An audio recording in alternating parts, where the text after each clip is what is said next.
Good morning, everybody, and welcome to Manifestation Monday with River City Home Buyers. This is our May 8th edition. It happens to be my dad's 91st birthday today, so a little shout out for him. So, as a basis for this week's Manifestation Monday, I am still digging deep into the Just One More attitude and the philosophy and the book, and looking through chapter 9 and 10, and that's where I was at yesterday.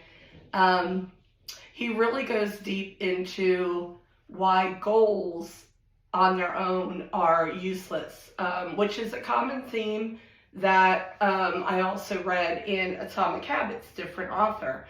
So in this book, in these chapters, he's really talking about you have to set your standards. And what he means by standards are not like ethical, moral standards, but more like your processes, right? And you start with your why you do what you do, your real core reason why. And that reason needs to be specific and it needs to be strong. So it's your passion, and then you make a statement, a manifestation statement based on your why, okay? So I know my why, and my why is to leave a legacy for my kids and grandkids, and to make a mark in this community and also improve this community. So, you make a couple of manifestation statements based on that. So you make short-term goals and long-term goals. So you want some that are just for like your week or your month or your quarter. And then you can also make them for your year, your 5-year, your 10-year, or 20-year. But they have to be very specific. And without using the acronym SMART, SMART goals, he definitely is following that very old philosophy where they have to be strategic, measurable, attainable, and there has to be a time frame. You have to put that accountability piece into your standards that you're making for yourself. So once you identify some of the goals, right, then your question is, what are my standards or steps that I'm going to use to achieve those goals, okay? So you want your standards to be high, but you want them to be reasonable. You can adjust them to reach your goals by putting more steps in place. Maybe when you design some of those standards and processes, as you're going through it, maybe you realize that there's another step here that I need to put in. There's another action here that I somehow skipped over or that I need to try embedded in here. Goals start out as thoughts, and standards are the actions to reach the goal. Okay, so that just to be very clear. And then, what are those steps? Are you going to tolerate them? Are you going to be consistent about them? It's one thing to be able to identify the standards and processes, but if you're not going to do them, if you're not going to make them actionable, if you're not going to discipline yourself to do them when it's inconvenient, when it's uncomfortable, whatever it may be, that's going to just trip you up. So you have to commit to them. What you can tolerate is what you will get, and you have to clearly define what that is. Never tolerate less than what you're worthy of. So if you have goals that you're worthy of achieving and you're compromising the processes and standards to get there, you're not doing yourself any justice. Look at the people, the books, the associations in your life. Surround yourself with people, learning tools, work tools. Build your toolbox to be able to perform your standards and processes. That's very important. So you have to have everything kind of aligned with each other. Set the goal, now define your standards and processes. Now, where are the tools that are going to feed those standards and processes? Where are the things that you're going to use in order to do these steps, commit to these steps, discipline yourself, and be consistent with them? Also, who are the people that maybe are sabotaging your standards? Not even just your goals, but your actual standards.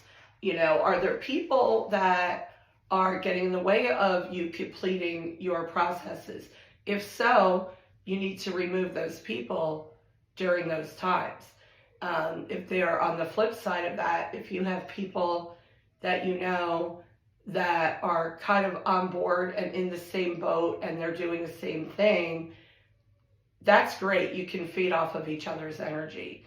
And I think it's important to have a planner, have a book. In my planner this week, I've gone, I put like 1 or 2 items out each day for about 3 days out.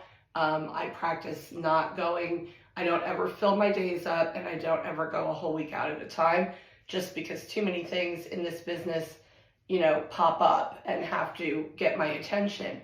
But my written standards for the week are in my planner. They're in my monthly vision page. They're on the day that I am working on them.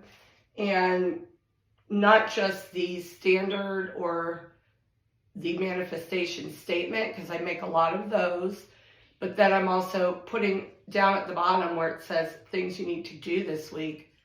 That's where I'm implementing these standards and processes that I've identified that I know I have to perform if I expect to attain the goals that I've set for myself. Your interactions shape and define you and how you think. Your brain blends all your interactions to become your belief system. So the interactions that you have with the people that are the prophets of doom, they feed into your belief system just as much as your interactions with the people that are killing it out there and the energy that they bring. You must use conscious thought to adopt your higher and more useful standards. So you can't let it just become automatic. You can't let it just all be subconscious. It's going to take an effort on your part to be very deliberate. So one of my goals this week is to generate 3 new clients.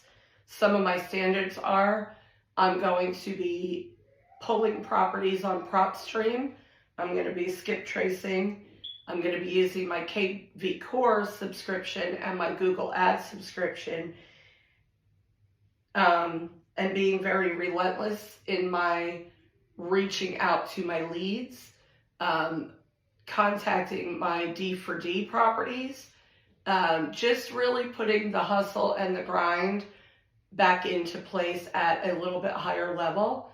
I am also, one of my standards is to tweak the text message and intro message that I'm sending out to new leads, and also to really kind of be much more faithful to my follow-up schedule with following up with leads and clients that I've talked to prior.